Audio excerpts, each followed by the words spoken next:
We have been going through the Hebrew lesson to learn the blessings that we say during our service, starting with the Barchu, the opening call to worship. And I just, as again, last week we reminded people, this isn't necessarily going to be a very in-depth Hebrew study. It's basically a taster. And for those of you who can read fluently and speak Hebrew, wonderful. For those of us who maybe don't even know what the letters are supposed to sound like, well, this is for all of us to join together as we learn these things. So far, we have learned quite a bit of the Barchu. Oops, let's go back to the beginning.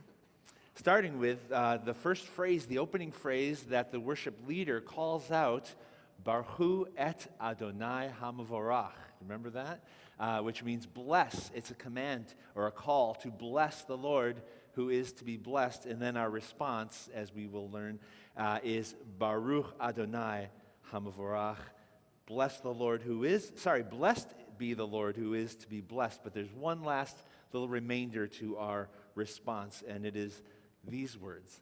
Leolam Vaed. Can you say Leolam Vaed? Beautiful, which means forever and ever. So let's just break this down a little bit, okay? Leolam Vaed. The first letter is the Lamed, and it has the sound of L, like lovely, L. And so that is the opening letter in the word Leolam, but it's not part of the word. It's actually a prefix, and the Lamed, or Le, it means for or to.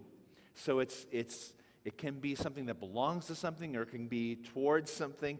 And so this is what we use the Lamed for at the beginning of Leolam. The next sound we hear is a silent letter. So we have two silent letters in the Hebrew alphabet. The ayin is this one. Aleph comes at the beginning of the Aleph bet. Both of them just take on the sound of whatever vowel you put under or next to it. And in this case, the silent ayin is followed by the vav with the dot on top. Do you remember we've talked about this before? When a vav is alone, it's a v. And we have that in this phrase as well. But when it has a dot in it, if the dot goes in the middle of the vav, it sounds like ooh. But when the dot goes on top of the vav, it's oh. It's just like a hand on your head. Ooh or oh. And in this case, it's the o sound going next to the ayin. And we also have another letter besides the ayin and the lamed and the vav, and it's the mem. And in this case, at the end of the word, mem has the sound of right, as in man.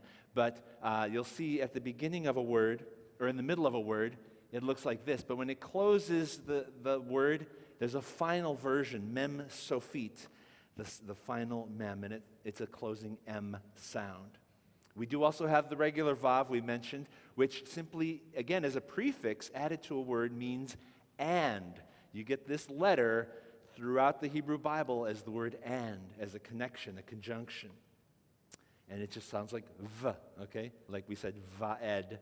And the dalet at the end of the word, it sounds like d, as in door, all right? And there's some, okay, I'm going really fast. We're going to put it all together, but there's a few vowel sounds as well, which we get in this phrase, the shava. And these are ones we've gone over before if you've been here. The shava, the two little dots that go under the letter, are just sort of a abbreviation, an apostrophe, just a sound, a silent sound. The next one is the letter, kamatz. It sounds like And lastly, the three little dots called sounds like and that's the letter segol, or the vowel sound, segol. And the words we're dealing with, let's look at those. Olam, right? You got the silent letter, ayin, with the vav, so the o, and then the lamed with the lam, closing with the m sound, olam. And that means forever, for eternity. Or it also is the word for a world or universe, all right? So it's a very expansive, huge word right there, olam. And lastly, the word ed, which also essentially means continuing forever, perpetuity, right? Going on and on and on. Ed. So we have the phrase, Leolam Vaed. Can you look at that and read it with me? Leolam Vaed. And so putting the sound to it, Leolam Vaed, and the kind of the literal definition, to eternity and forever. So we've got the two in the lamed. The vav is the and. It's forever and ever is the way we translate that. And so, when we talk about blessing the Lord, how do we bless him? How long do we bless him? Forever and ever. And so this is the phrase we've learned. And the beginning, which we'll hear from our worship leader, Barchu et Adonai Hamavarach, which means bless the Lord who is to be blessed. And our response, if you would read it with me, Baruch Adonai Hamavarach Leolam Vaed.